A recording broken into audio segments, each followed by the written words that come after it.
Right. Well, welcome to everybody who's in attendance today. My name is Hope Shannon. I work for the AHA in the Academic and Professional Affairs Department, and we're grateful to you for attending our webinar today, Histories of Resistance, Histories of Survivance, Hidden Text, Indigenous Responses to Colonialism. This event is part of the AHA Colloquium series of virtual AHA, and we're excited to have you join us, and we're really looking forward to a productive discussion. I'd also like to thank our generous sponsors, the National Endowment for the Humanities, the Stanton Foundation, the History Channel, and Oxford University Press. You can support virtual AHA and other AHA activities by joining the AHA, or if you're already a member, by making a donation today. And we will post links with the relevant details in the chat. So a few logistical things to cover before we start the webinar. By registering for or participating in any AHA webinar, participants and panelists agree to abide by the AHA's Code of Professional Conduct. Please use the Q&A function to submit questions to the presenters. We hope that we'll be able to address all relevant questions, but we also want to be mindful of time. So we may paraphrase or combine questions. If you would like to be part of the conversation on social media, please remember to use the hashtag #virtualAHA. And finally, a quick reminder that this webinar is being recorded, and we will share the recording on YouTube. So now I'd like to introduce the chairs of today's event. So we have with us Carina Johnson of Pitzer College and Ritika Prasad of the University of North Carolina, Charlotte. So take it away. Thank you, Hope. Welcome everyone to this colloquium. Hope Shannon has already given you the title, but you should be here at Histories of Resistance, Histories of Survivance, Hidden Texts, Indigenous Responses to Colonialism. As Hope said, I'm Carina Johnson. I'm speaking to you from the lands of the Gabrielino peoples, lands which were also important for the Cahuilla and the Serrano peoples. This roundtable brings together scholars working in Spanish American, North American, and South Asian histories. Their work, both individually and collectively, moves past simple binaries of resistance and colonialism and offers nuanced approaches to navigating past and present, and Indigenous folks as actors, agents, subjects, and maybe some new ways to think about them that they'll be presenting today. I'll just introduce each of them as they're about to speak. And I think we'll go in chronological order because we're historians, if that's okay with everyone. We forgot to check that detail. So with that in mind, we'll begin with Sara Guengerich, who is an associate professor of Spanish at Texas Tech University. Thank you very much. Well, I was invited to talk about my research on colonial indigenous women in the Andes. And first of all, I would like to tell you a little bit about me. And I have timed myself with my text that I'm going to read to stay within my time. I'm a literary scholar by training, but a historian by practice, precisely because the study of colonial indigenous women cannot be done by relying solely on the Spanish literature canon of this period. This broad research topic has taken me to colonial archives, libraries, and private collections to examine the typical sources that a historian of this period would. So from the start, my methodology is necessarily interdisciplinary. Since most native peoples of colonial Latin America, particularly in the Andes, which is the region I specialize in, did not write at all in their own languages, or they left behind very few of those records, I examined the Spanish language documents produced on their behalf, especially those that include Quechua, Aymara, or other non-Spanish terms, to uncover the speaker's voice. The significance of non-Spanish terms can only be determined by a nuanced examination of other uses of these words and an assessment on how their meanings fit into the overall context of such documents. This is a philological reading of historical documents that pays careful attention and sensitivity to the wealth of details that indigenous language terms and concepts add to these sources. In the brief time I have today, I'd like to tackle the main inquiry of this roundtable, which reads, how do histories of resistance, survival, or hidden text address questions of Indigenous agency, identity, and power in 2021. So 2021 also marks the bicentennial of Peru's independence from the Spanish colonial regime. The scholarship produced around this anniversary is without question decolonial. And interest about the various ethnic groups that constitute modern Peru have paid special attention to the place of the Incas in the nationalistic discourse. Cusco, the former Incan capital, has been the protagonist of multiple indigenous revivals. The most recent happening now, with numerous publications around the survival of the Inca elite. And indeed, thinking about the Inca elite, we can say that far from being mere spectators of the construction of the Inca dynastic history and the socio-political organization of Cusco promoted by Spanish administrators, the colonial Incas played a pivotal role in the consolidation of these discourses, being active participants and being active participants of the assimilation and reformulation of European legal concepts of status and hierarchy. Those who have taken the task to write colonial Inca history have, in some instances, opted for genealogical accounts, tracing a type of nominative archival search of Inca surnames that endured time. Several scholars, but most recently historian Jose Carlos de la Puente Luna, have labeled this type of classifications as a historical fiction that privileges only patrilineal descent and relegates women's histories.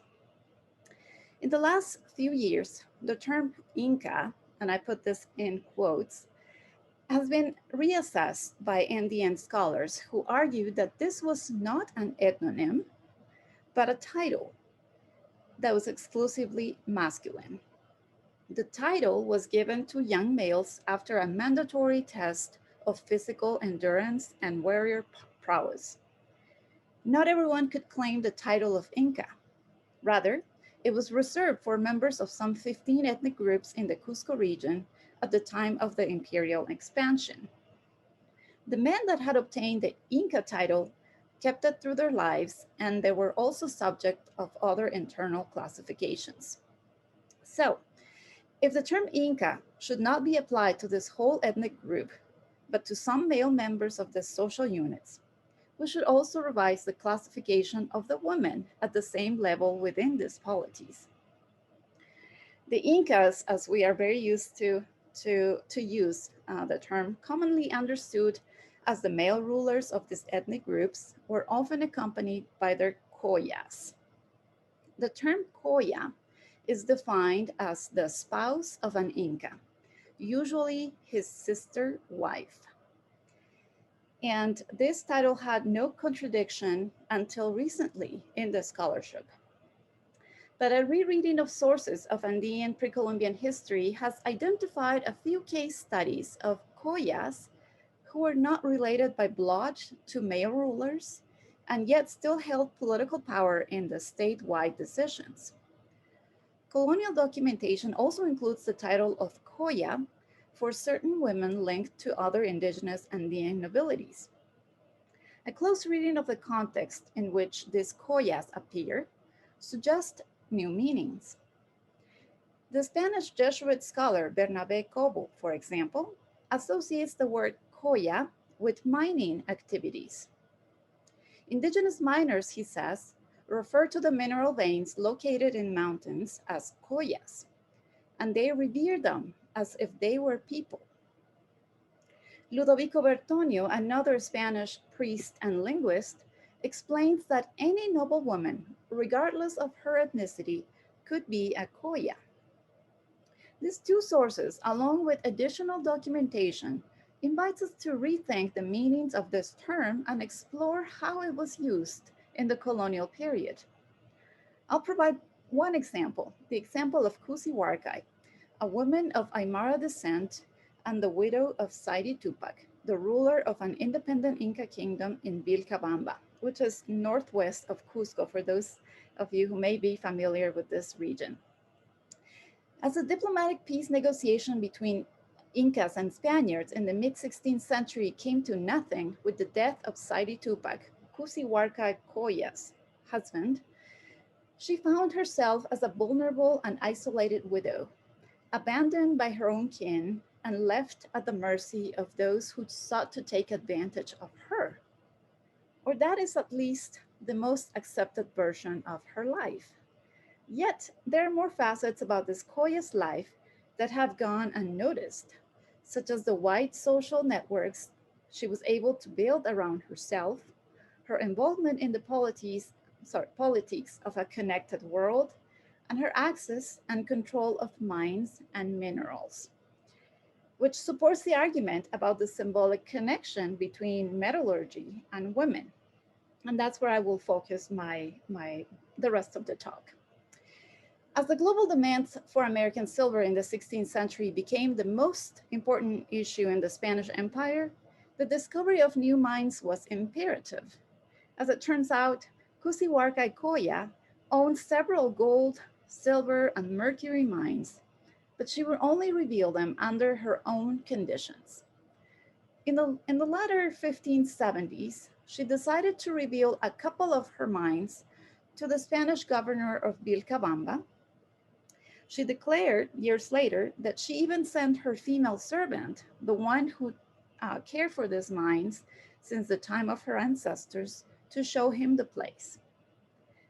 By the early 1580s, a few years later, the new Peruvian viceroy, confirmed that the Vilcabamba governor had been exploiting these mines using native labor and failing to collect the king's fifth.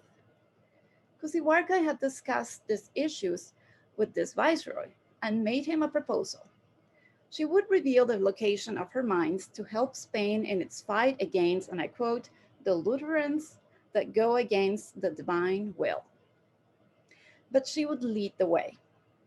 Her mestizo cousin, Jorge Fernandez de Mesa, would go along in the hopes of becoming the overseer of the native labor in these mines, and several of her other relatives would accompany them as well. In addition, she had secured the advice of Luis de Quesada, her personal notary and a Spanish mining expert. After all, these mines had belonged to her ancestors, but now she was willingly offering them to the empire. Logically, she was also expecting something in return. But the viceroy was slow on his reply. When he finally expressed he would rather negotiate these matters with her cousin and not with this Koya, she was reluctant. What the viceroy did not know was that the list of mines she provided in a letter was apparently a coded map based on a combination of geographical markers, toponyms, and other signs. An attempt to decodify the information she left in the record, which is something I do using my philological methodology, suggests that only someone fully acquainted with the geography of this place and fluent in the various native languages of the region, as well as knowledge of indigenous traditions and beliefs, would be able to understand the topographic references and semantics of these words, in spite of the misspellings of the notary. As a noble indigenous woman, Cusihuarca was well qualified for this task. Since she grew up in Vilcabamba Mountains and likely spoke several of this language or had retainers who did, consider the name of the mountain called Huaynahuarco, from the compound Quechua terms Huayna and Huarco, translated loosely as new worth or new value, which was located near another mountain called Huamani, literally rendered as, quote, where the bird guaman or falcon poses, which also referred to a demarcation of Asuyu, an Inca administrative district. Some of her other mines had names whose meanings are very difficult to accurately interpret, but because of the context, several of these terms appear to designate the quality of the metals. And I'll just give you one last example. For example, the mercury mine called Zampalla is Quechua for lightweight, or the mountain Saiwani is Aymara for a pile of rocks. These are some of the references that only Cusihuarcay, along her companions, would have used to locate these mines had the Spanish officials let her lead the way. By partially revealing the location of these mines, Cusihuarcay certainly expected something in return, but when the Spanish officials decided to ignore her, she also avoided the appropriation of her ancestral property rights. In other words, she neither gained nor lost. In conclusion, a philological approach to reading and analyzing Spanish language historical documents that include Quechua, Aymara, and other non-Spanish terms shed light on the records left by Native individuals, such as Cusihuarcay. Through this approach, I aim to write an alternative history woven out of textual snapshots, but contextualized within their broader history and pieced together with an eye for narrative and plot, as well as cultural and linguistic nuances. I believe that this critical exercise, especially in this new decade, can have a major impact on how we write about those who are often perceived as minor players of historical change. Thank you. Thank you, Sara. I see that we're starting to get questions, but I think we'll hold all the questions till after the presentations from each of our panelists. So our next speaker is Nat Zappia, who is an associate professor of history and the director of the Institute of Sustainability at California State University, Northridge. So Nat, whenever you're ready. Okay. Good morning, everybody. Thank you so much for inviting me here. I'm speaking also on behalf of, this is a co-authored project with Ben Nadley from UCLA. So he sends his regrets he can't be here today. But so I'm also going to, like Sara, read some prepared a summary of the project. I'm actually also going to pull up a map, if that's okay, just so you could see the region here that we're going to be looking at. And I know there's a lot of stuff on here, so just to kind of give you a quick orientation.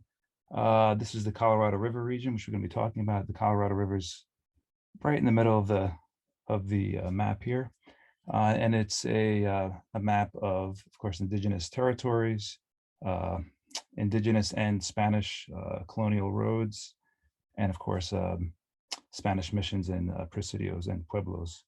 So what we wanted to, as I'm talking, just wanted you to kind of visualize, I guess, a couple of things. First, the centrality of the Colorado River in this time period. And of course, if you live in the West today, where like Carina, I actually, at CSUN, we were actually sitting on the Tataviam Nation ancestral lands, and the Tataviam are neighbors to the Gabrielino Tongvas. So you can see them up here in the corner over there. So the map shows, of course, also the complexity, the centrality of the Colorado River, the complexity of the indigenous territories, and the entanglements and intersections with missions and the roads that connected all of these folks and goods and ideas together. So I'll read a little bit, and then if I have a little extra time, I'll read this prepared remarks, and if I have a little bit of time, I wanted to just elaborate on a couple other specifics about this story. So in 1781, Quechans and their indigenous allies destroyed Spain's northernmost outpost on the Colorado River. Often called an uprising or a massacre, this victory, in fact, began a longer war for independence that permanently checked Spanish expansion up the Colorado River and into the heart of the continent, of the North American continent. The Colorado River War of 1781 to 1782 marked a signal geostrategic indigenous triumph in the long struggle against the invasion of America. Yet few now remember this national liberation war, or many others like it. Our work, Nadley and myself, we are reinvestigating the making of this Hispano-Quechan alliance and the subsequent ejection of the Spaniards, asserting that this was, in fact, a war more embedded in indigenous networks, more intertribal, and more important to the history of North America than previously understood. Finally, we're interested in reevaluating the wider phenomenon of indigenous wars for independence in early North America as more frequent, less spontaneous, more grounded in, again, in indigenous networks of alliance and commerce, and more important to the making of early America than currently understood. Indeed, many anti-colonial indigenous wars were struggles of independence and interdependence, whose consequences are crucial to understanding the history of the Western Hemisphere. Our work first, so in the getting a little more specific, our work first explores the pre-war Quechan world, kind of looking and really trying to interrogate and challenge, of course, this idea of a before and after, right? A pre and a post. We're really interested in continuity and how continuity, indigenous continuity, we're particularly interested in diplomacy and material culture and trade in this piece. But obviously, many of our speakers and I'm sure the conversation will talk about the other layers, gender, culture, etc. But the most important theme is continuity and how that shaped this subsequent Quechan Hispano-Quechan alliance. So we see this alliance as an extension of traditional Quechan economic and political networks. Our work then examines the causes, consequences, and the importance of this 1781 to 1782 Colorado River War, reinterpreting it as, again, multi-tribal, less spontaneous, and more grounded in these indigenous networks. So our work also, we're seeking to connect it, as I mentioned before, with some of the hemispheric wars of liberation, indigenous wars of liberation. And so we see our work adding to the cultural understandings of these different conflagrations by addressing, in particular, economic and political factors. And so in our work right now, we're focused also on connecting, specifically because of the time period during the Age of Revolutions, and kind of also extending that back to the earlier colonial period. So we look and compare with other indigenous wars of liberation, like the King Philip's War of 1675 to 1678, the Pueblo Revolt of 1680, and even Pontiac's War, 1763 to 1766.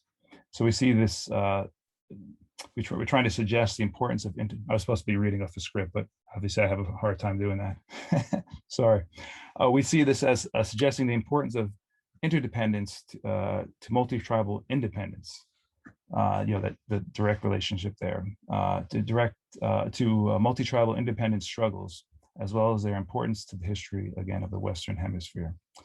The Quechans and their allies were hardly the only Native Americans to rise up against Europeans during this invasion of the Americas. Whether called uprisings, rebellions, or revolts, many of these conflicts were, in fact, defensive wars against invasion or attempts to achieve independence.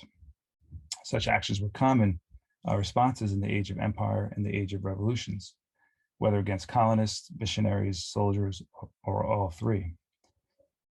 Such conflicts were not limited, of course, to North America. We heard a little bit from Sara, and we know, of course, of some of the more famous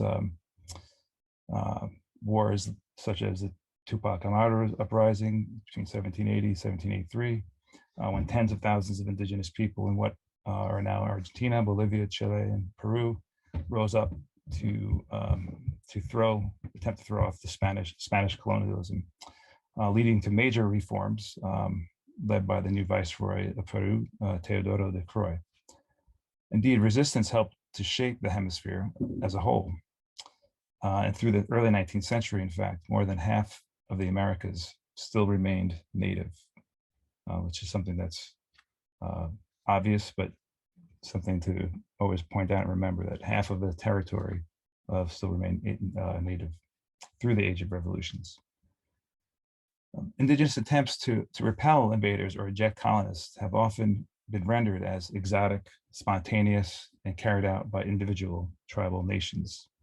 However, as King Philip's War, the Pueblo War for Independence, Pontiac's War, and the Colorado River War and of course many others suggest, such conflicts were, again, rooted in these deep, overlapping, complex political, economic, cultural networks.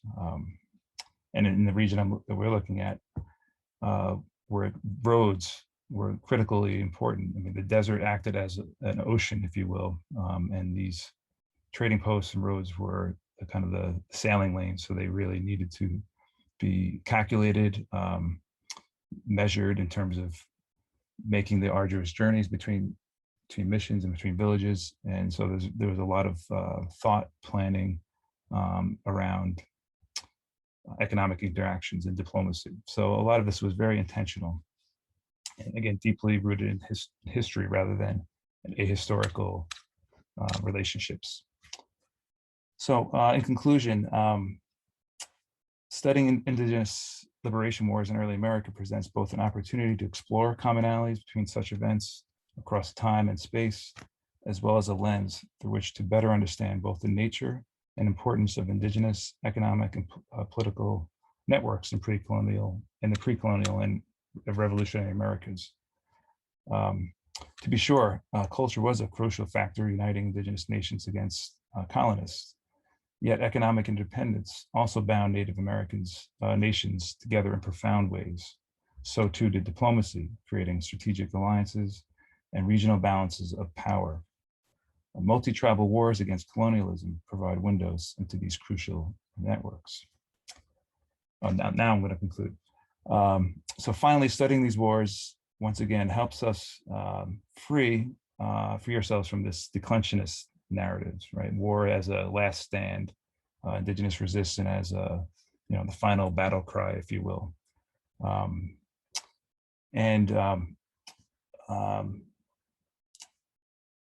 So, the Colorado River War in particular profoundly changed the nature of Spanish colonialism.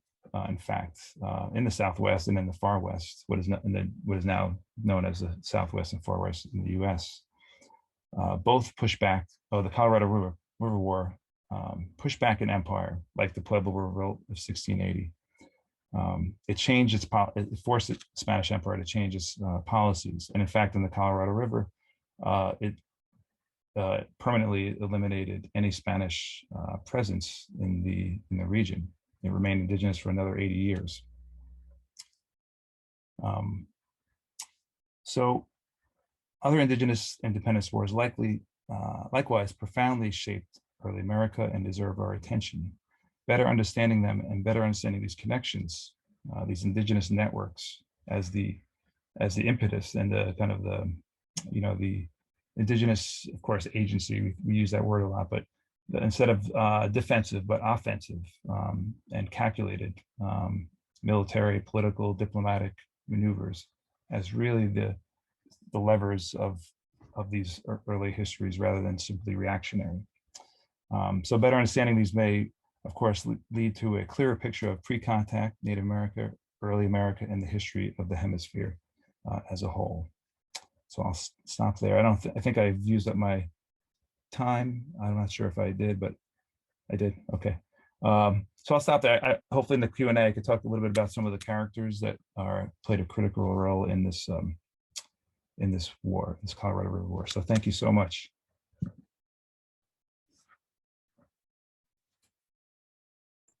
Thank you, Nat.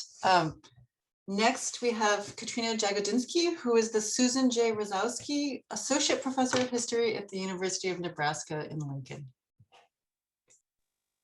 Thanks, Carina, and thanks to my fellow panelists and to the AHA for putting this together. This is just a really exciting conversation, and I'm glad we could all do this. Here at the University of Nebraska, Lincoln, our campuses and programs reside on the past, present, and future homelands of the Pawnee, Ponca, Oda, Missouri, Omaha, Dakota, Lakota, Arapaho, Cheyenne, Kaw peoples, and Winnebago, as well as the relocated Ho-Chunk, Iowa, and Sac and Fox peoples. And our work proceeds with the preservation of tribal sovereignty and indigenous reclamation in mind. it was a nice chance to think about some of the ideas that are shaping my current project as I transition into a second book project. And so in thinking about Indigenous responses to colonialism, one of the prompts given to our roundtable that I wanted to think about were just sort of the overlapping veins of scholarship that are helping me to shape my current project. And I think what I'm really enjoying reading is more and more histories that focus on the intersections between Black resistance to slavery and Indigenous resistance to colonialism, and the ways in which both Native and Black people's histories overlap, but also in looking at those intersecting histories, we see similarities between gendered and racial exploitation in both the colonial project and the project of slavery. And so there's more and more scholarship coming out now that really looks at these overlapping processes and experiences. But of course, those are also building on longstanding traditions and insights that, you know, for instance, we know that Black men and women experienced slavery in very different ways. And we know that Native men and women experienced colonialism in very different ways because of the intersectionality of their identity, but also in the structures applied to their exploitation.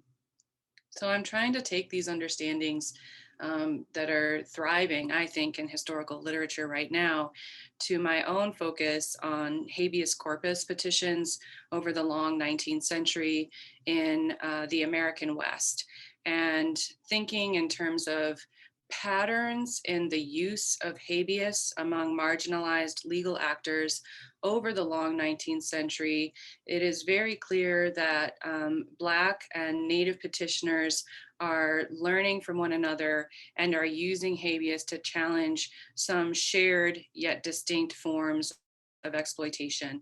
So for instance, in the antebellum era, you have some freedom suits that are initiated as habeas petitions in which Black men and women are challenging the terms of their confinement as wrongful enslavement, and a pattern that develops particularly when habeas is being used outside of jurisdictions that have freedom courts. So again, in the West, less likely to have freedom courts since you're not supposed to have slavery, but habeas becomes a freedom suit mechanism. Black men are often using habeas for their own redemption, whereas Black women are using habeas either for their own or for their children's redemption. And that makes sense when we think about the lineage of enslavement and the sort of genealogies by which slaveholders claimed people as property. But what's also interesting is that if you look at the Reconstruction era and you look at Indigenous petitioners, Native men and women are following a similar pattern where Native men are using habeas to challenge their confinement on reservations at the hand of Office of Indian Affairs officials and Indian agents. And Native women are using habeas for their own redemption under coercive servitude, so indenture laws, or they're using habeas to protect their children from child removal, whether it's again through those indenture laws or later in the aftermath of Reconstruction when boarding schools emerge, they're using habeas to challenge boarding school superintendents and Indian agents who are coercively keeping their children, not returning them on the agreed upon schedule and seasonal calendar, and so forth. So what I'm interested in finding as I pursue this research is evidence of shared legal strategies among Black and Indigenous petitioners, both male and female. And there are certain sites where this seems particularly likely, particularly those spaces that are the borderlands of South and West, or as some might refer to, the borderlands of slavery and freedom, though freedom, as many scholars argue, is a mirage in this period. And so I'm thinking particularly of places like Missouri and Indian Territory, now known as Oklahoma, where you have Black and Indigenous people living and intermarrying together, sharing both family and community histories of challenging slavery and challenging colonialism. So on one hand, there's sort of the potential for collaboration in terms of sharing legal strategies. But in both of these places, again, as more and more histories are revealing, you also have tension. So you have Native people who held Black people in bondage and who may have been on the wrong side of a freedom suit via habeas, but then later in Reconstruction would find themselves needing to use habeas to challenge their own confinement on a reservation. So it's not necessarily that these are always sort of shared freedom struggles. They may have been in tension as well, but that's something that I'm looking for right now.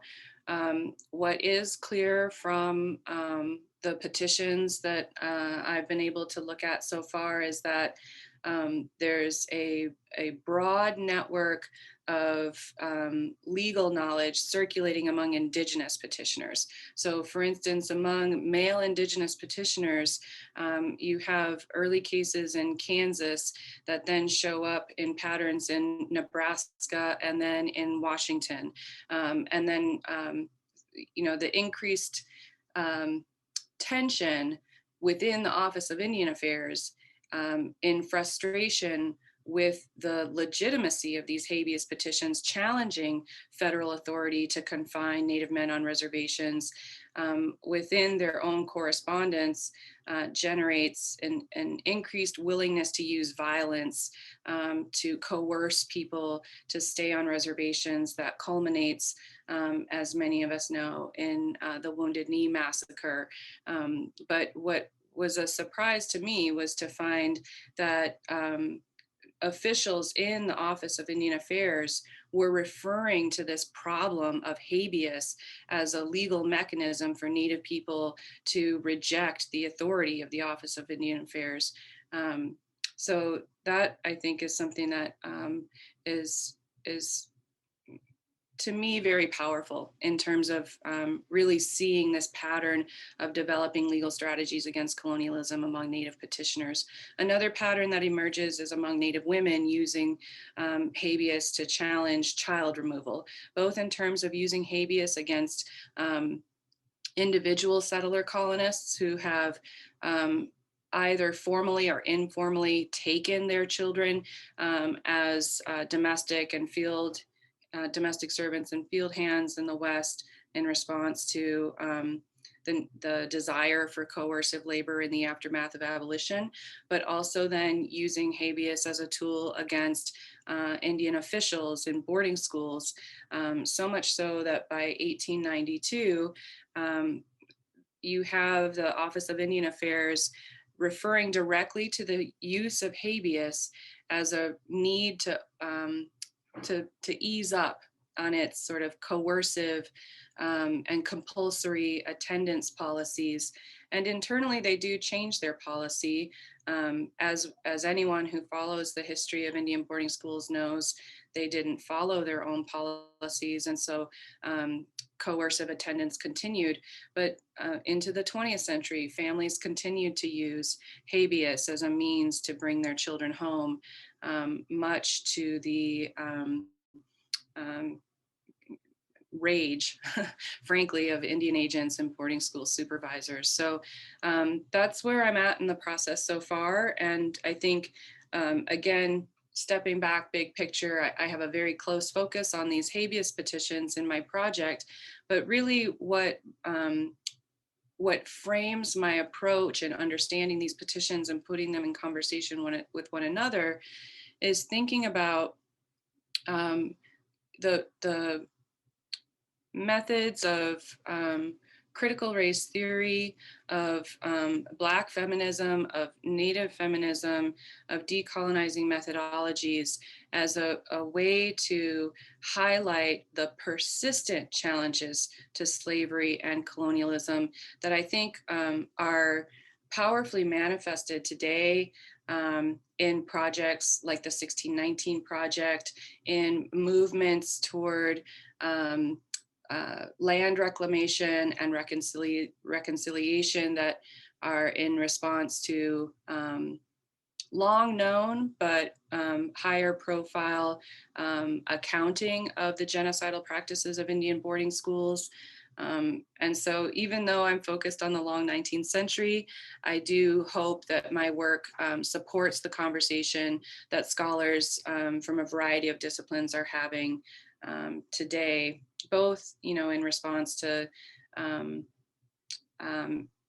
acknowledging the ongoing legacies of slavery, and also, really addressing with open eyes the ongoing legacies of colonial genocide.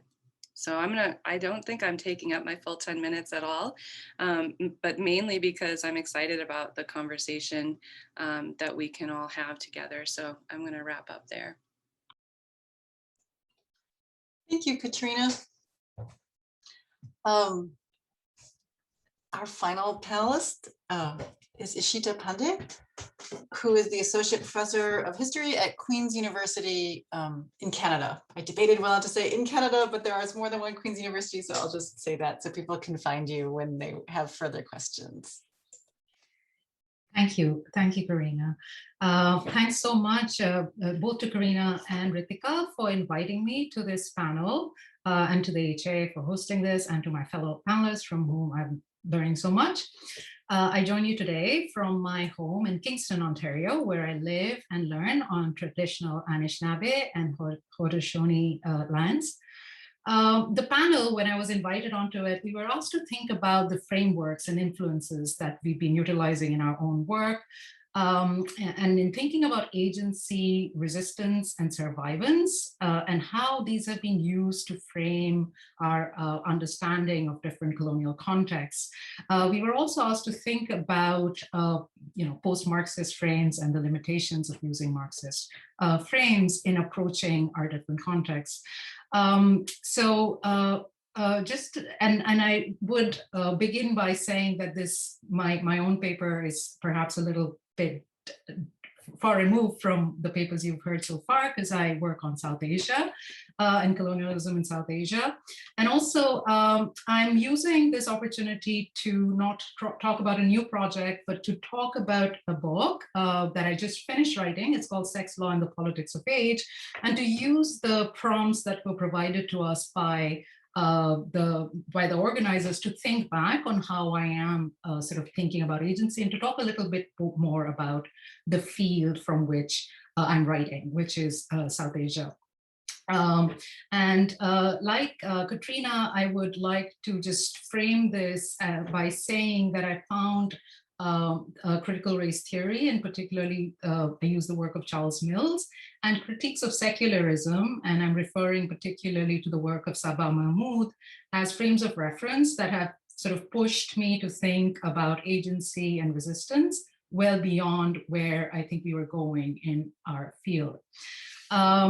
And since I speak as a South Asianist in this conversation, I also want to start by acknowledging the long reach and influence of the work produced by the Subaltern Studies Collective, founded in the 1970s and publishing since the 1980s. The term subaltern, as Ranajit Guha clarifies, stands as, and I quote him, a name for the general attribute of subordination in South Asian society, whether this is expressed in terms of class, caste, age, gender, office, or in any other way. In the years that have followed, subaltern studies has come to constitute a substantial historiographical and methodological rehauling of scholarship across disciplines in my field. And it is being framed as a critique of imperial nationalist and Marxist theories of power. As the collective saw it, neither nationalism nor Marxism broke free from Eurocentric discourses, accusing colonialist, nationalist, and Marxist interpretations of robbing the common people of their agency. The collective announced a new approach to restore history to the subordinated. From the start, there was a tension between the recovery of the subaltern as a subject or an agent outside of elite discourse, and the analysis of subalternity as an effect of discursive systems. The contributions and limitations of this collective have been summarized, critiqued, and superseded in recent decades, so I will not detail them here. But it is difficult to theorize or historicize survivance, resistance, agency for South Asia without a nod to the work of this collective. So the questions we might address at the roundtable, and I'm posing them only as questions because we have limited time, is how do we translate across fields of inquiry to address the themes that have generated this panel on the various approaches to the colonial encounter and to the very categories of colonized, indigenous, native. Is the subaltern of South Asian studies indigenous? Are all groups turned native in colonial categorization subaltern? Will our discussion reveal the political work that has been done and still needs to be done to comprehend how these terms have been used in different historical contexts? How might the scholarship on Indigenous survivance, which is a term which has been generated and utilized, as I understand it, predominantly in the context of Indigenous histories in North America, unsettle the certainties of subaltern studies generated from the field that I study, and vice versa? In South Asian historiography, Marxist theories and critiques of power have, in fact, been married quite fruitfully with postmodernist and most specifically Foucauldian theories and critiques of power and knowledge, with scholars producing critiques not only of science, Enlightenment science or medicine, but the discipline of history itself. So has the question of the agency or resistance of subaltern populations become superseded or merged with questions about what we might call the recuperation of subjugated knowledges? Or to put it another way, if we acknowledge that our very categories of analysis are Eurocentric, could we also say that the quest for agency itself is evidence of how we remain haunted by colonial legal categories? I will turn briefly to an example from my own recent work to suggest that we can hold on to two thoughts at the same time, remain critically aware of the genealogy and inadequacy of the categories such as agency, while also finding or rooting agency in the vernacular. That our scholarly and commonsensical understandings of agency are circumscribed by 18th and 19th century liberal and utilitarian thought will not be news to anyone at this table. The concept has been roundly critiqued in my field of study, South Asia, on the ground that agency smuggles in the idea that a liberal notion of selfhood is universal.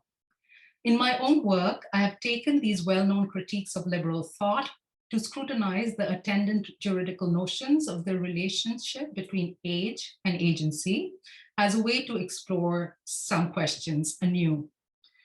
Now, recall Ranajit Guha's statement on the subaltern as the general attribute of subordination in South Asian society, whether this is expressed in terms of class, caste, age, gender, office, or in any other way. So in my recent work, I have suggested that age has been allowed to stand in for and naturalize subordinations based on these other attributes, class, caste, or community. And I show how the entwinement of age and agency can be traced to liberal political theory and the legal structures that it gave rise to in much of the British imperial world. But I've also tried to think agency beyond liberal law by looking to alternative juridical traditions. So India's laws on the age of consent and marriage, for instance, have proved a fertile ground for the theorization of resistance, agency, identity, and power amongst historians writing the last 4 decades.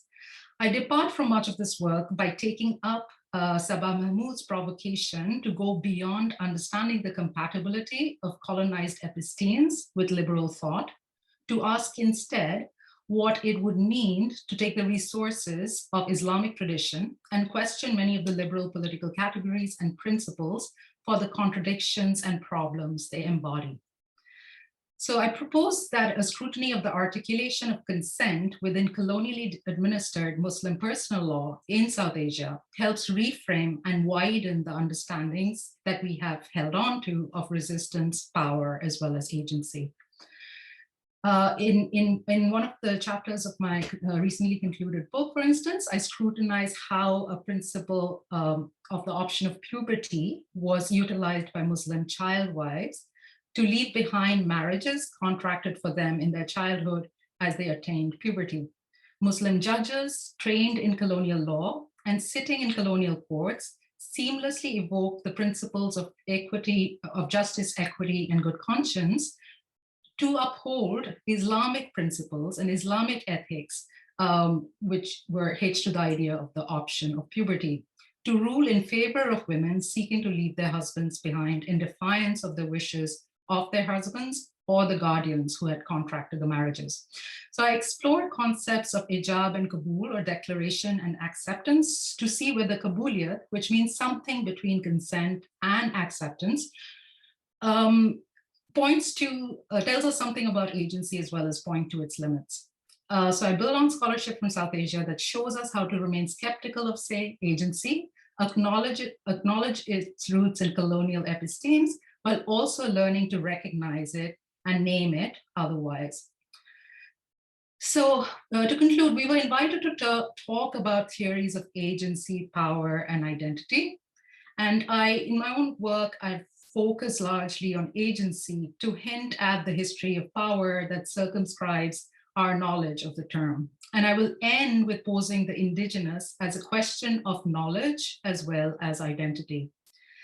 As a fellow of South Asianists, if there are any here, will recognize to take Muslim law as a ground to think about indigenous agency, resistance, or survivance is at once an intellectual and political provocation, given that the dominant political discourse in India today revolves around making Muslims foreign, alien, and certainly not indigenous to the subcontinent. Yet, if we do consider history as a colonial form of knowledge and see resistance in decolonizing this knowledge, it makes perfect sense to recognize colonial Muslim law as indigenous to India and to use it as a resource to find new historical frameworks beyond agency. So I'm going to end right here, but I'm happy to talk about any of the details of my work and actual cases if we have time during discussion. Thank you very much. Thank you so much. I wanted to give all the panelists, or we wanted to give all the panelists a chance to respond directly, particularly if they have thoughts that they wanted to connect with any of the other speakers' remarks before we open it up to a general Q&A. So not to put anybody on the spot, but does anybody want to speak to any of the points raised by the other speakers?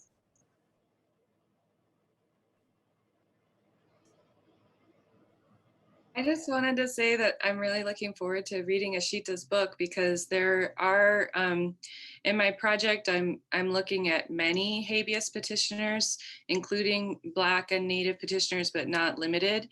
And there were a number of families using habeas to challenge child marriage. And so I think your book will probably help me to understand that from a comparative but also a deeper perspective. And then I really enjoyed looking at Nat's map, which I think he's just had to leave early, but something I thought of for any of the participants who are familiar with that region, because of the abuse and exploitation of Colorado River water among the sort of Sunbelt Southwestern states and federal government, I think it's easy for a 21st century viewer of that landscape, or even resident within that landscape, to imagine an absence of not only Native people, but Native coalitions and alliances that are robust and could participate in something like what they're calling the Colorado River War. So I think it's important to point out that ecologically and environmentally, that space is very different today, in addition to being very different from a Native jurisdiction and sort of Native homeland sort of map. But that was all I wanted to say. Thank you. Any other immediate responses before we turn to questions? I think my co-chair Ritika would like to have a first question. Yes. Thank you, Carina. Thank you, all of you, for agreeing to be part of this and struggling through it till June instead of January. And thank you to all those who have attended. I learned a lot, and also I'm glad at the end we sort of came back to some of the theoretical concepts that are informing different, some of the concepts that are informing different people's works. I wanted to share with the audience how we came to this roundtable a little bit. And, it doesn't, as we've noticed in all our presentations. So Charlotte and UNC Charlotte, where I am, is on Catawba territory. And so in some ways, we're living in these histories that we're discussing, some of us a little more far away from South Asia, but I think this question was relevant, is what is indigeneity in South Asia, especially in the current political climate. But I think we can return to that question. When we were discussing certain things are, at the beginning, we realized that in many of our, in our research, we use concepts that share a lot structurally, whether it's, and some of it is dependent on the particular geography that we study. And so, Carina was interested in the idea of survivance. I was interested, of course, coming from a trajectory of subaltern studies, but also sort of James Scott's work on, weapons of the weak, as well as hidden transcripts, which we somehow managed to change to hidden text. And so I think what we wanted to assess was two things. One was why this conceptual proliferation, right? Like, what is it that drives us? Is it just the historical drive to find new terms? Or is there something actually that we're speaking to, or recognizing that there are different histories that we're speaking to in some way? So I think that's a question that I would like at some point the panelists to respond to also. And the second, as Ishita pointed out, was about, we have been working within this necessary, I would say, episteme of resistance in terms of subjugation and colonialism and genocide. But what do we do at this point when we have such rich critical scholarship addressing, these histories? Is there a way to move forward? And are we in a place where we can recognize the inherent idea of self that is essentially sort of smuggled into these without then returning to sort of this nativist position? And so I think these were the driving questions for, and so along with the questions that we hope to get, I think these are some of the comments that, or some of the things that I would hope some of you would want to reflect on further. And just to a last question, which came from the first question in the Q&A, which was from Anita Paulo, which said, how do we, why do we, I think it was specifically addressed to Sara, but I'm going to steal that for everyone, which is, how do we decide what is the way I read the question was, why is the question about, why is the analysis about gender rather than about a recovery of sovereignty, which is sort of, I guess, how do we choose what are the sort of, tension points of resistance that we're picking in the relationship? And so that, I think I'd like to throw that question in there as well. And I'm going to stop talking now and open it up. So thank you all very much. Well, I think I can start at least addressing some of the question. And I thank you for that very insightful question about gender, and I understand the purpose of the question. Like, why not we do a history that's broader rather than just focusing on one gender or one aspect to have a more global vision. And what I wanted to say, because I started with the etymology of the word Inca and trying to relate it to what is going on in the scholarship of colonial Spanish America in the Andean region today.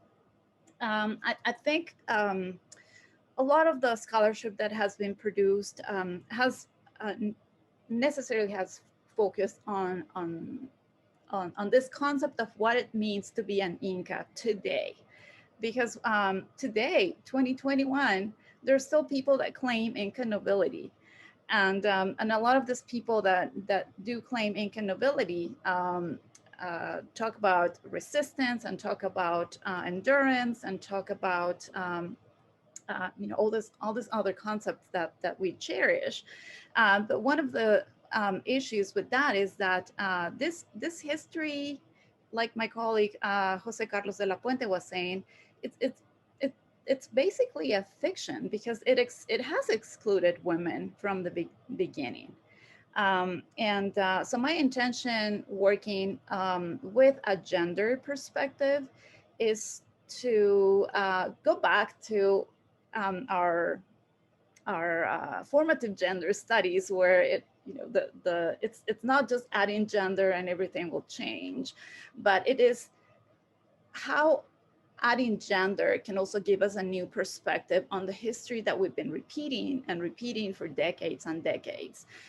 So in my questioning on, first my acknowledgement of the scholarship that has questioned the meaning of Inca as a male title, I also wanted to throw the analysis of the word Koya, which is the equivalent. Supposedly the Inca always has his Koya. It's a foundational couple, very mythical couple as well, but it has never been examined for other meanings. And although we do have some 16th century dictionaries, lexicons, I don't think much attention has been paid to women in this region, in this specific time period.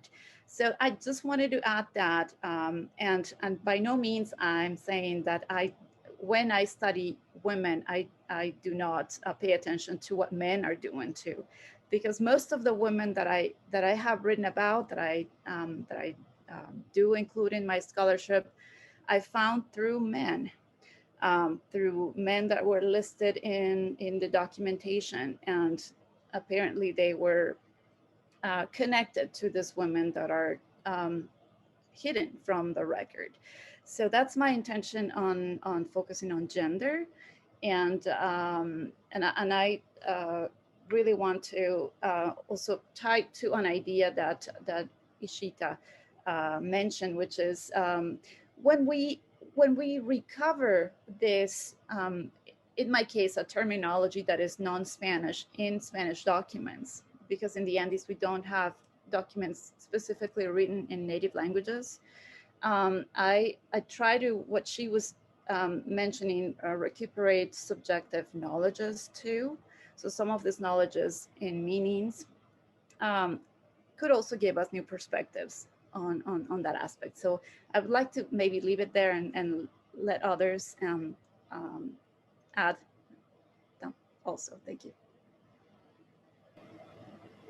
Thank you, Sara. Would anybody like to follow up on that or sort of respond to the larger question about, how we get to deciding the points of resistance that we choose to pursue? I would just add a little bit to the conversation around sovereignty and gender. I think in my first book, the reason I wanted to focus on Native women and their legal strategies in particular is because so much of the scholarship in federal Indian law had really been male-centric, partly because of the reflection of colonial and then federal governments who favored Native men in their policies and in their dealings not that they treated them favorably, but that they excluded Native women from those conversations by and large. But also because I was really, really persuaded by scholars like Sara, who argue that sovereignty is inherently gendered, right? And so to really understand sovereignty as a multifaceted concept, we need to think of it in terms of both how different peoples assert sovereignty as a reflection of their gendered identity and gendered experience, and then also what are the limitations on an individual and a tribe's sovereignty that are gendered. And so that was the shift I was trying to make in my first project. And I focused on Native women acting as individuals because I wanted to think of what did sovereignty look like on the personal level, not strictly the national, the tribal nation level, right? And something that I came out of that process with was a question about, well, where are Native men in that process? And I realized that in looking for Native women's legal strategies, I had missed Native men's legal strategies. And that's why in my current project on habeas, I'm thinking about how Native men used habeas and how Native women used habeas, and thinking of it in terms of, again, the multiple ways of asserting sovereignty. That there's treaty making is one form of that, but there are also, and there are more scholars doing federal Indian law who think of sort of the ordinary acts of sovereignty is a concept that they share. And so I feel like that's what I'm sort of looking for in these habeas petitions. But I also think, more historians are thinking about sovereignty as gendered. Even beyond Sara, you have Our Beloved Kin by Lisa Brooks, which really sort of recasts the history of King Philip's War as a gendered and a really strong assertion of Indigenous frameworks that again are just as gendered as colonial frameworks. So I don't think you would be able to ungender it, so to speak. If I could also jump in there with that question, just from the perspective of South Asia, I think the question of gender and sovereignty, just in the ways that were being pointed out by Katrina, just cannot be separated. And that's for a few different reasons. And one of which is just, especially working on colonial law, for instance, the very structuring of colonial law in India into Muslim personal law, Hindu law, and the rest is at the heart of that distinction is the control of the family that, let's leave matters such as marriage, inheritance, etc., to these religiously defined codes of law, right? So just the very structure of colonial law, I think, is gendered, and that cannot be escaped. And then, and in the way in which property, economic access, etc., is then relegated through the structure of law in contexts such as colonial India, just mean that I think you cannot escape gender, especially when you're working with legal sources, because that's the structuring of the place of gender in the very structure of colonial law. But I also wanted to just state the obvious and say, when we are writing about gender, we are also writing about men in most parts. So for one of the things in my book, and I was surprised that so much of the literature on consent and child marriage is so focused on the woman question and girl wives, whereas child marriage is a problem of gender. And so one of my chapters is actually about boy husbands and so on. So I think there is, to me, there is no escaping gender when we're talking about colonialism and colonial law and sovereignty. But I hope we can get back to the bigger question about sort of talking across our various fields and thinking about, how do we escape or not escape the terms that we've learned to critique. And I was really interested in hearing, Sara, you talk about the use of terminology and terms that you cannot find in sort of colonial Spanish documents, but to not just recuperate those terms, but use those as concepts then to reflect back on the poverty of the concepts that we usually use. I'll stop there.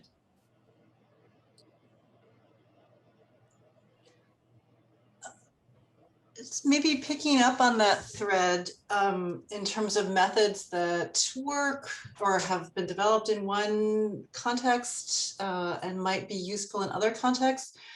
I just had a chance to read Ishita's book just very recently because it just came out in the last year. And one of the concepts that you use is this sort of notion of reading sideways, which you draw from a queer theorist. And I'm wondering, to what extent do you see that as a new or a more constructive way forward? You didn't really touch on that in your initial remarks. Do you have many more to say about that? Thinking about it either in a comparative context or because coming out of queer theory, it's a sort of an interesting question in the tension between what do we learn from from different kinds of approaches to this problem of subjecthood.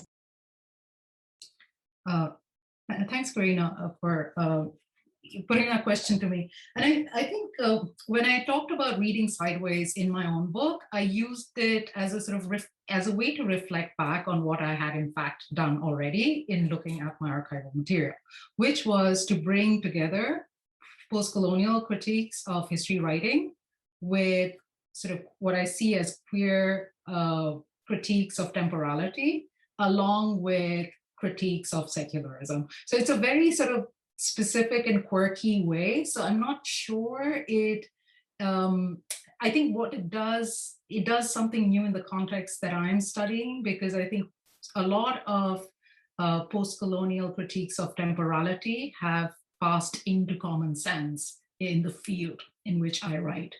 What has not happened, according to me, and what I was trying to do with the reading sideways as a method is to think about the integral place of sexuality and sexual normativity in those sort of in the notions of time that we have critiqued, whether it's sort of homogeneous empty time, whether it's linear time or more cyclical or circular conceptions of time, to think about how all of these sort of different ways of conceptualizing time itself is tied up and naturalized by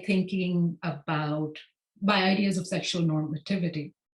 And I think it was particularly useful to the argument that I was making, which was about seeing age as a unit of time, as an abstract and artificial unit of time, but sort of falling into the trap of thinking of age as embodied, right? And I think that's where the queer thinking on temporality and post-colonial thinking on temporality were coming together for me.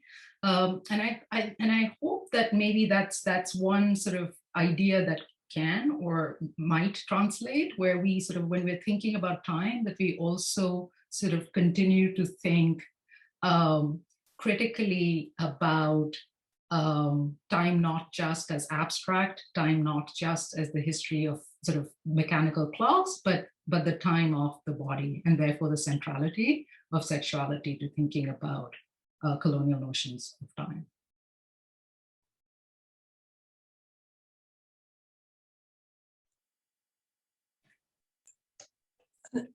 Another question that comes through us from the Q&A is also by Anita Parlow, which is about the role of oral history. And each of you has touched on different kinds of hidden texts and hidden transcripts, but are there other ways to think about the role of oral history? This is something that Katrina deals with explicitly in her first book in terms of thinking about survivance as a method of writing about Indigenous histories, but I wondered if there was more to say about this from anyone.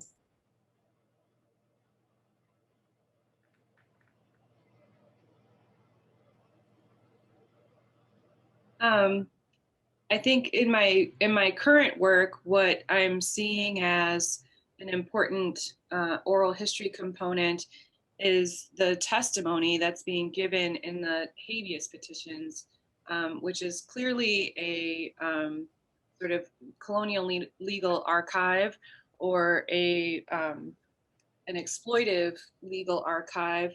But despite that framework, you have petitioners who are asserting their notions of autonomy, who, particularly if you put habeas history in the context of a national chronology, in the Reconstruction era, you have Black, Native, and immigrant petitioners who are engaging with concept of racial equity, of liberty, and notions of due process. And I think that the petitions themselves constitute an oral history of that.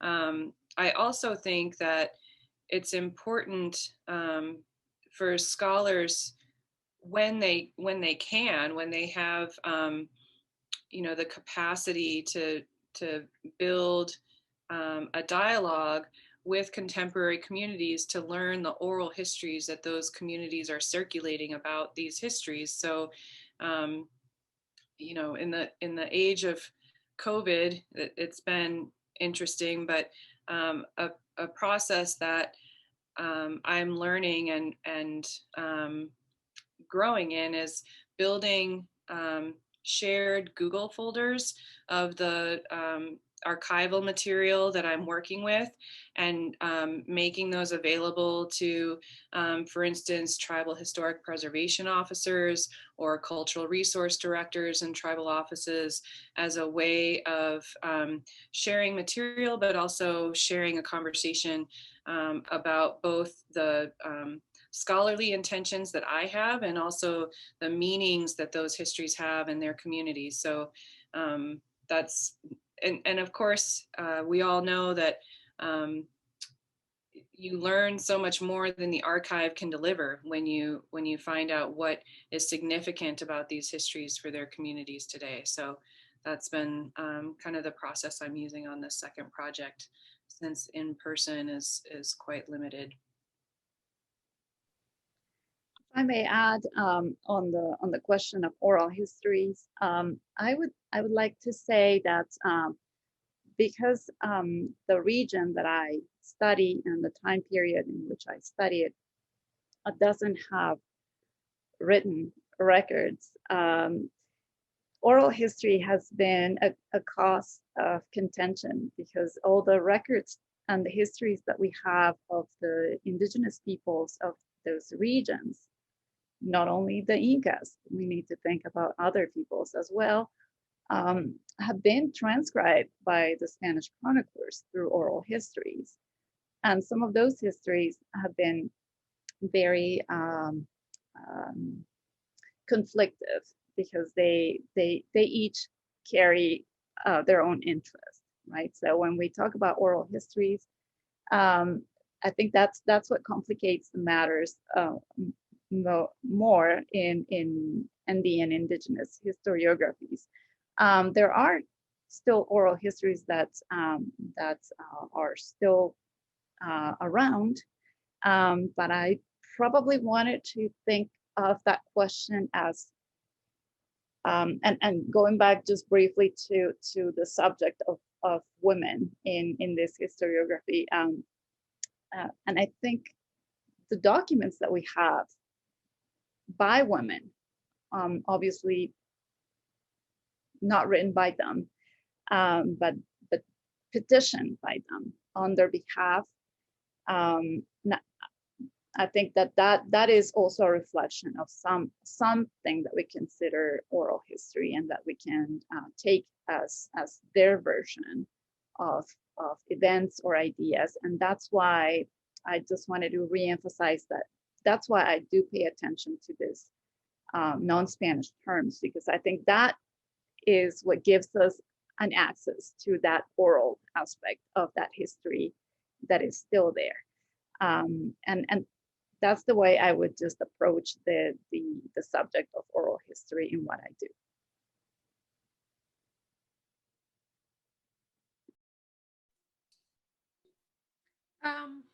Well, if let me see if we have any more questions. I think there was a comment about the complexity of African Americans enslaved by the native tribes. And well, I suppose that's, I'm going to throw maybe perhaps a last question.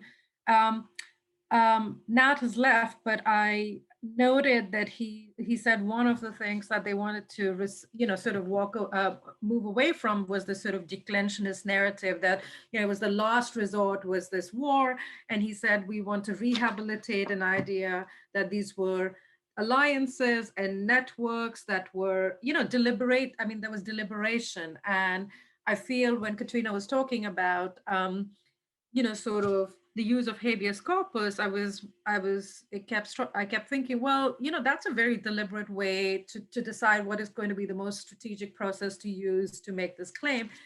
And so I wonder if, and then of course, I was struck by something that Ranjit Guha had written a long time ago, which was precisely that, the peasant is always in this sort of catastrophic state at the end, this, it's always,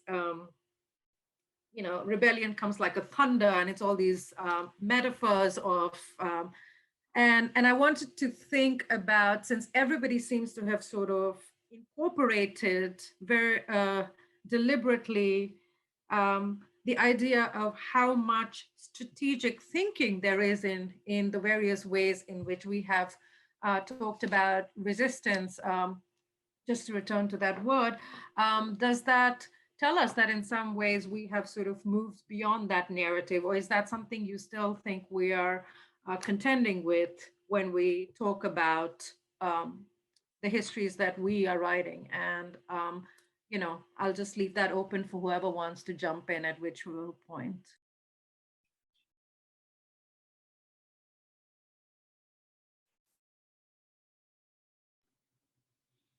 I think if we're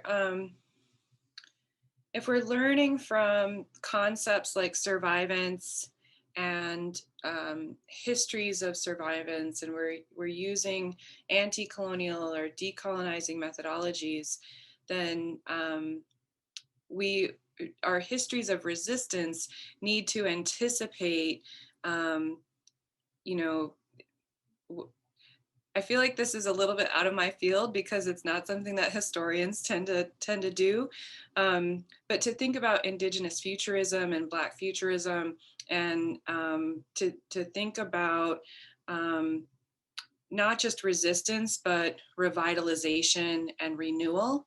And so a book that probably a lot of our participants have read, hopefully, is Nick Estes, Our History is Our Future, which I think does just a really amazing job of pointing out that even if we see cycles and patterns, what we pull from these episodes of resistance depends on where, and maybe this gets to Ishita's conversation about temporality, where do you stop the frame?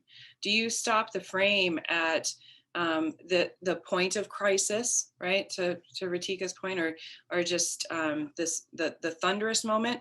Do you stop the frame at a post conflict moment of devastation? Do you stop the frame at rehabilitation and rebuilding? And I think what I need to remind myself to do as a historian is to not stop the frame, right? To push the frame forward after my methodological work is done. Just because of my skill set, I'm always backward looking, but to really end any of my writing or any of my projects with a forward-looking sort of shift to the scholars, the advocates, the activists who are doing the forward-looking building and revitalizing. And so, you know, that's why I appreciate a book like Our History is Our Future, or We Are Dancing for You. Kutcher Risling-Baldy, I think, also does a really good job of encouraging us to all think in terms of futurism, right? And what does it look like when we focus on creativity, not just the survival part of survivance, but the thriving part of survivance, right? So that's what I think of when I consider your questions.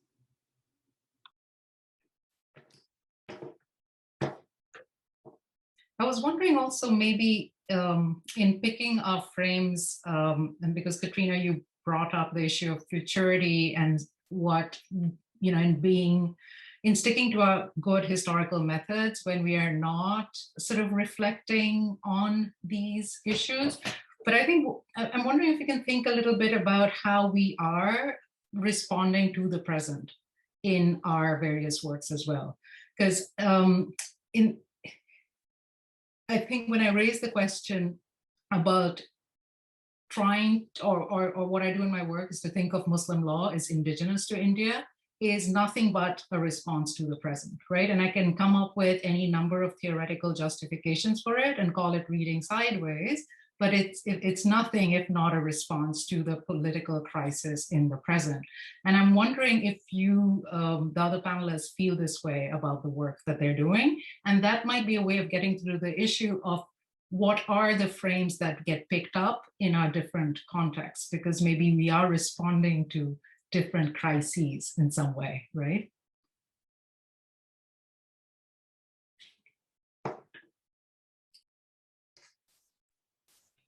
Sara, do you want to have a last response before I thank everybody? Yes, I think the point that Ishita makes is very relevant, because I think in rethinking the frameworks that we use, and also in thinking about the relevance today, to expand the historiography or to explain some of the historical events as well. I think that's what probably what we need to do is to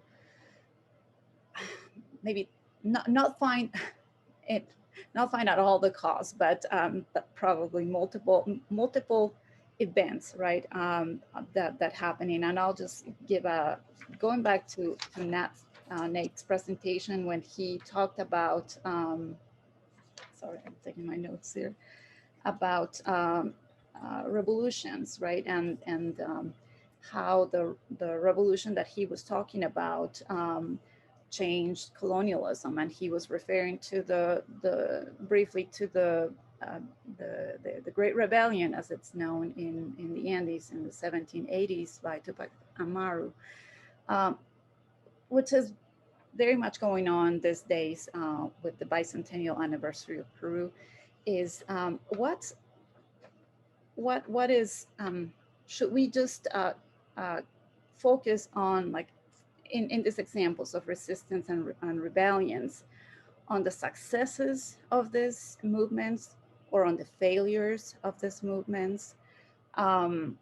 Because I think at some point when we think about how groups interact, like not only on indigenous groups in the Americas or in South Asia, but also in what Katrina is doing on groups that collaborate, coexist, but sometimes there are tensions, Blacks and indigenous people.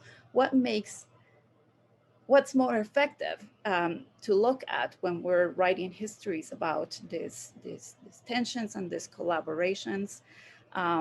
I'm thinking specifically because some rebellions, rebellion and revolutions are very different, because one succeeds and the other one doesn't. So in thinking about this, I'm thinking about what should we be focusing more on the successes or the failures, on the collaborations, on the tensions, and you know, this panel has been very enriching to me. So I just wanted to say that comment. Well, we've now reached the end of our time. I want to thank first all of our panelists for reminding us or articulating so beautifully the ways in which history is important for our present and futures. I feel quite a bit more hopeful now, an hour and a half later, than I did when we started this conversation. And I would also like to thank all the participants and of course the AHA for making this possible. Hopefully we will all be continuing these conversations both in our geographic sub areas, but also across the world in the future. Thank you so much. Yes, thank you everyone for coming. Just a couple of final thoughts. Recording of this webinar will be available on the AHA's YouTube channel shortly, and you can find recordings also of past virtual AHA events on that channel. Thank you also again to our generous sponsors, National Endowment for the Humanities, the Stanton Foundation, the History Channel, and Oxford University Press. Thank you to all of those who submitted questions. And finally, special thanks to our panelists. Thanks so much.